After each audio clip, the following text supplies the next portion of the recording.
यदि काशी का दर्शन करने ना जा सको तो कोंडेश्वर महादेव का दर्शन कर लिया करो, काशी के दर्शन का पुण्य फल प्राप्त हो।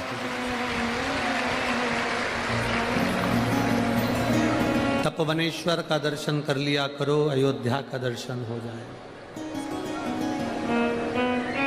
आनंदेश्वर का दर्शन कर लिया करो, जीवन का एक आनंद अपने आप जिंदगी में प्राप्त हो जाए।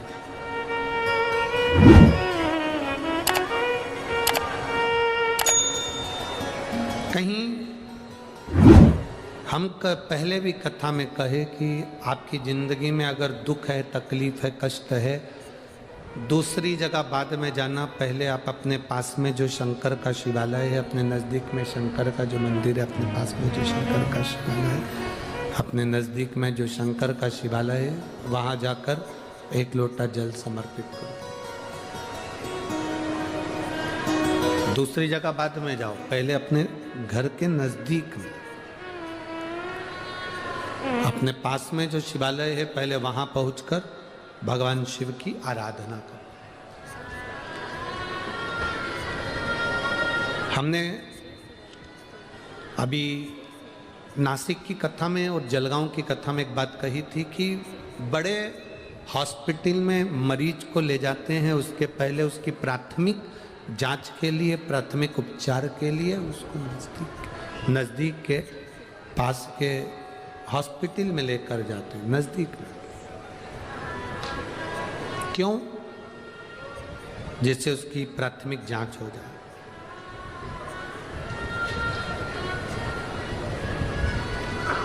अपने नजदीक में जाओ। शिवलिंग, कोई कहे तुमसे कि ये बहुत पुराना शिवलिंग है और कोई कहे ये बहुत नया शिवलिंग है, ये भ्रम दुनिया के लोगों में फैलने दो। आपके मन में ये भ्रम नहीं आना चाहिए। कोई तुमसे कहे कि ये मंदिर बहुत पुराना है और ये मंदिर बहुत नया है,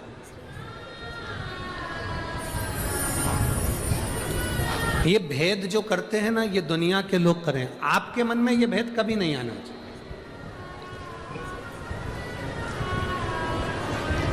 आप में से कितनी माताएं हैं जो अपने घर में 4 बच्चे ने जन्म लिया हो, 2 बच्चों ने जन्म लिया हो और एक को ज्यादा दूध पिलाया हो और एक को कम पिलाया हो।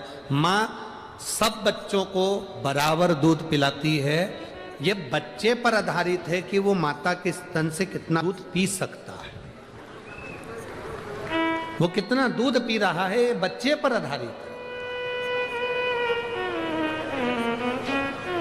माँ कभी अपने बच्चे को भेदभाव में दूध नहीं पिलाती।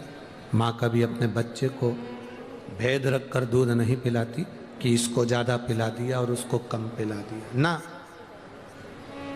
माँ के मन में भेद नहीं है।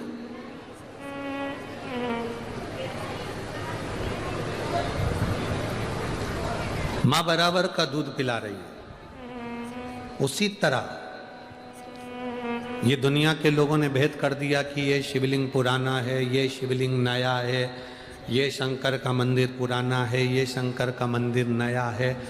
शिव महापुराण तो यहाँ तक कहती है कि तुम्हारे नज़दीक में जो शंकर का शिवलिंग है, अगर आप उस पर भी जल चढ़ाकर उसका भी आचमन कर रहे हो तो वो उतना ही फल देगा जितना पुरातत्व विभाग के शिवलिंग हो या पुराने कोई शिवलिंग।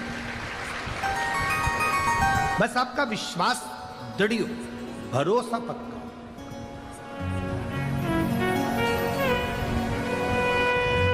अच्छा, कोई व्यक्ति, एक आपसे प्रश्न है, आप उसका उत्तर देंगे।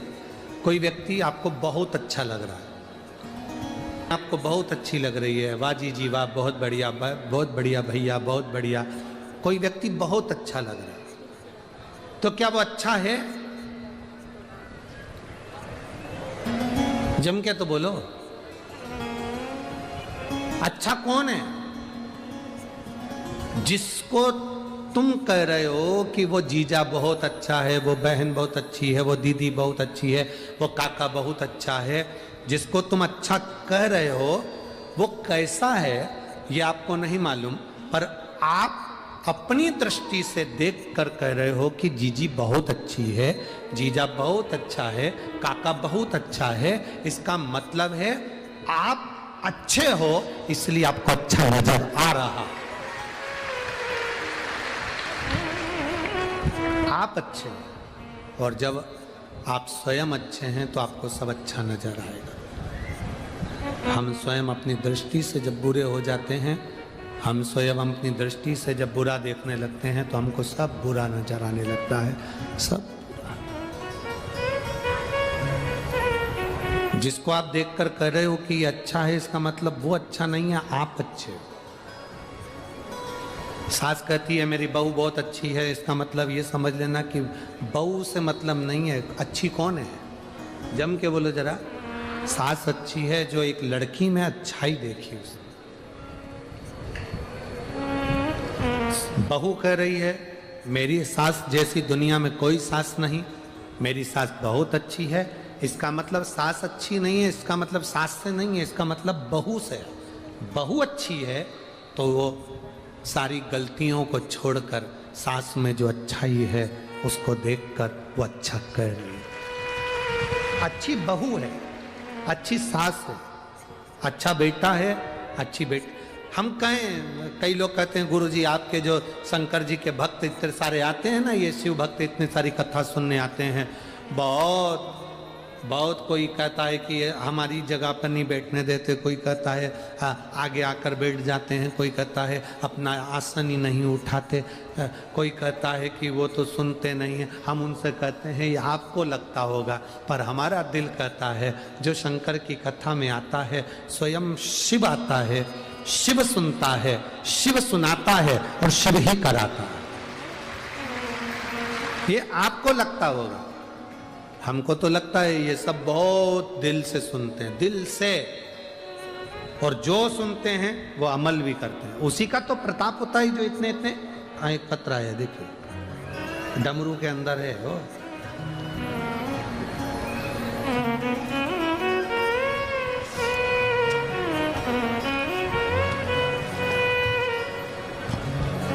अब देखिए अगर विश्वास नहीं होता तो ये पत्र कोई लिखते हैं क्या? भरोसा करा, विश्वास करा और फिर शंकर जी का विश्वास कर कर अपने नजदीक में जो शिवालय है उसका स्मरण करा। पत्र देखिए, मैं आस्था आशीष मिश्रा सिंह हूं गुरुजी, कहीं बैठे हैं? आस्था आशीष मिश्रा आप ही हैं? श्री शिवाय नमस्तुभ्यम।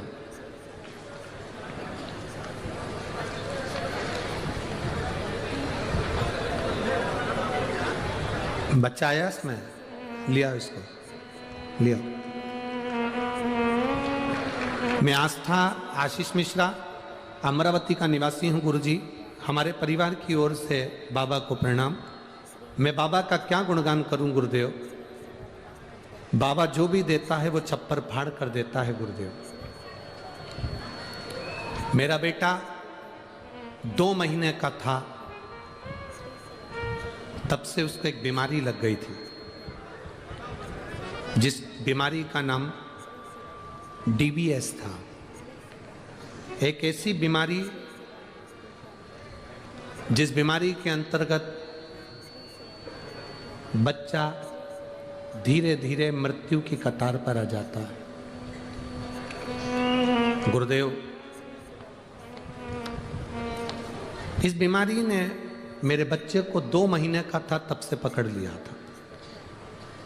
ब्लड के चेकअप चलते रहे, पूना, दिल्ली, नागपुर, मुंबई। हम 1 मिनट भी चैन से नहीं बैठे जब से ये 2 महीने का था तब से। गुरुदेव, धीरे धीरे ये बच्चा बड़ा होते गया, इसकी बीमारी बढ़ती चली गई और ये बच्चा 2016 में इतना बीमार पड़ गया कि इसके शरीर की जो बीमारी थी और फैलती चली गई।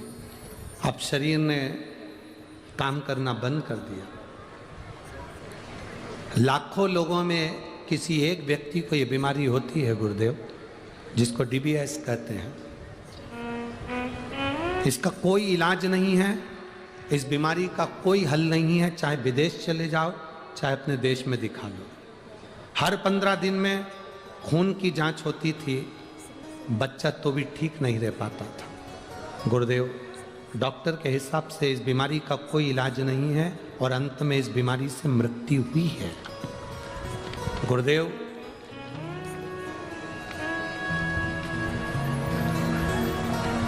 पूना और घर हमारा घर जैसा हो गया था। हम कभी पूना रहते, कभी यहाँ आ जाते बेटे को ले लेकर। समय जाता गया, 2 महीने से इलाज चल रहा था। जब ये 2 महीने का था, यदि काशी का समय जाता गया, 2 महीने से इलाज चल रहा था। जब ये 2 महीने का था, 2015 से 2023 तक इसका इलाज चला। कितने महीने से, कितने साल से चल रहा है? 2015 से इलाज चलते चलते 2023 आ गया। सारी उम्मीदें तोड़ चुके थे, ये बच्चा हाथ से निकल गया था। डॉक्टर के हिसाब से ही ये केवल एक चलती फिरती एक मुद्रा है, बाकी के कुछ नहीं। हाथ ऊंचे कर दिए डॉक्टर ने। फिर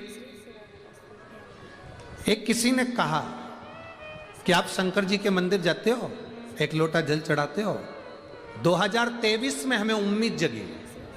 किसी ने कहा सीहोर वाले महाराज की कथा आती है, वो एक लोटा जल चढ़ाने को बताते हैं और सारी समस्या का हल बताते हैं, आप उस कथा को सुनो।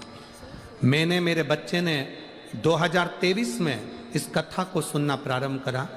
हम रुद्राक्ष लेने के लिए सीहोर गए, रुद्राक्ष लिया, इसके गले में धारण कराया। आप लोग पत्र पढ़ सकते हैं साथ में।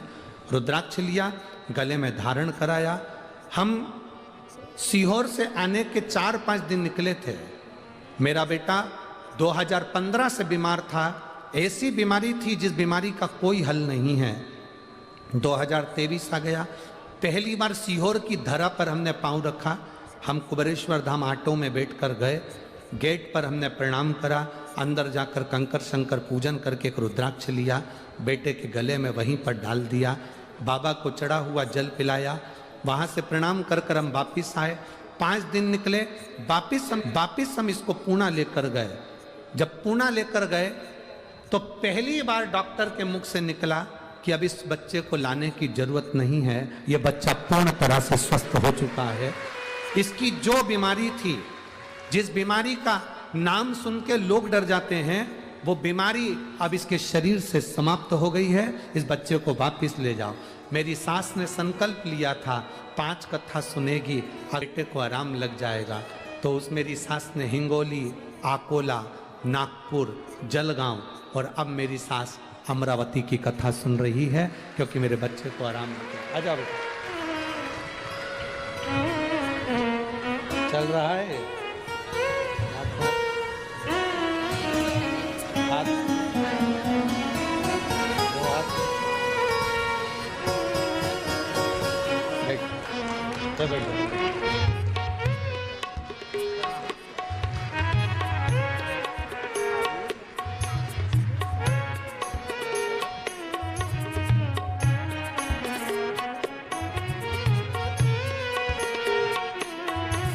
अब बच्चा चल भी रहा है, हाथ पैर भी हिल रहे हैं और बोल भी रहा है। एक बार जोरदार ताली बजाएं। बहुत बहुत साधुवाद।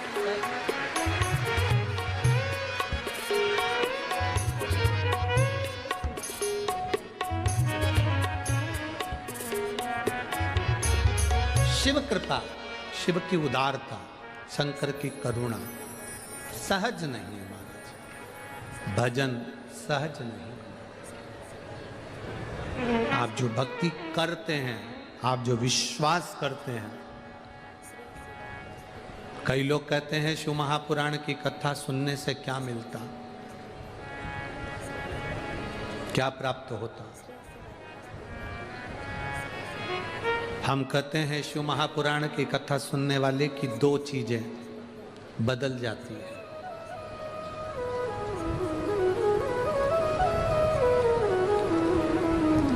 शिव महापुराण की कथा सुनने से क्या मिलता है? हम कहते हैं शिव महापुराण की कथा सुनने वाले की 2 चीजें बदल जाती हैं।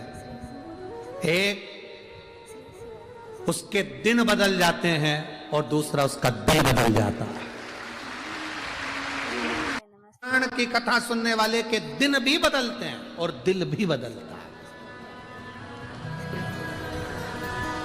आप इतनी संख्या में बैठे हो, लगभग 8 लाख के ऊपर शिव महापुराण की इस कथा को आप लोग श्रवण कर रहे हैं। बाहर पीछे तक, जहां तक पटेंट देख लो वहां तक लोग बैठे ही बैठे हैं,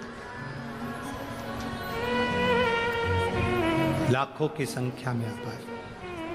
शिव महापुराण की कथा 2 चीजें बदल देती, एक आपका दिल बदल देगी और एक आपका दिन बदल देगी। चेंज।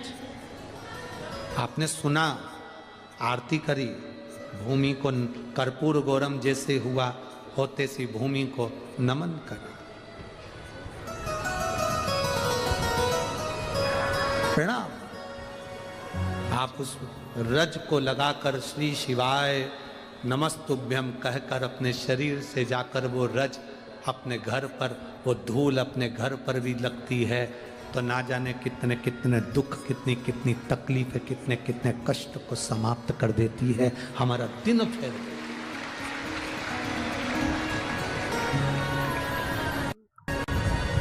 वो कहते हैं ना, जो शिव नाम होठों पे अरे चढ़ गया रे, तो समझो ये जीवन सवर गया रे, तो समझो ये जीवन सवर गया रे। मन को बना ले तू शिव का शिवालय, संग में चलेगा तेरे वो डमरू।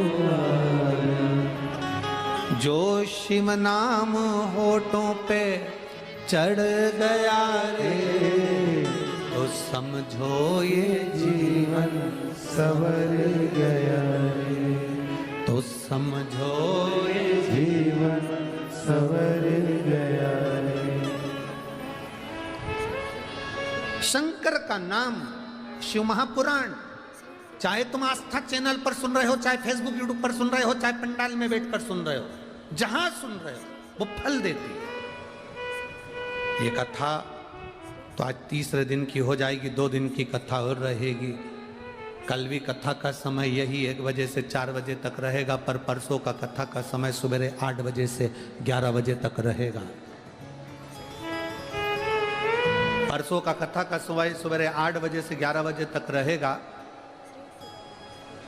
टीवी पर वही 1 बजे आएगा, पर आप जिस दिल से कथा सुन रहे हो, मेरा महादेव भी तुम्हारे को दिल से झोलियां भर कर भेजेगा, ये निश्चय।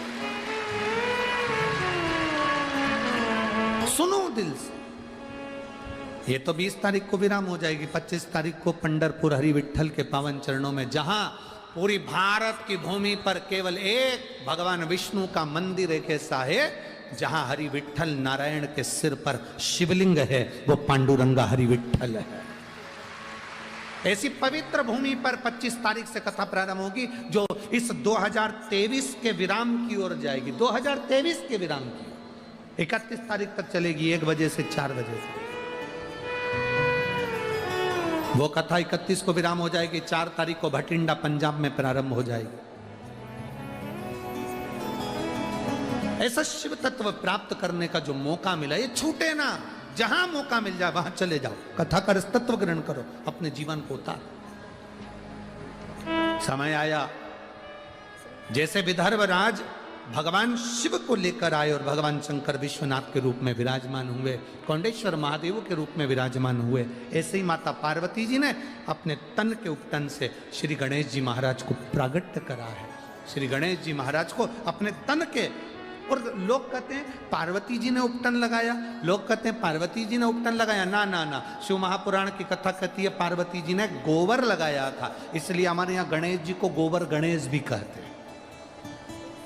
तन से जिस उपटन को निकाल कर पुतला बनाया, उस पुतले में प्राण दिलवाए भगवान शिव से, और उसका नाम भगवान श्री गणेश जी महाराज हुआ। बोल गणेश जी महाराज की जय। श्री गणेश जी महाराज पधार रहे हैं, जोरदार ताली बजाकर स्वागत भगवान श्री गणेश जी महाराज का। भाव भक्ति से आनंद से शिव पार्वती के साथ गणेश जी पधार रहे हैं।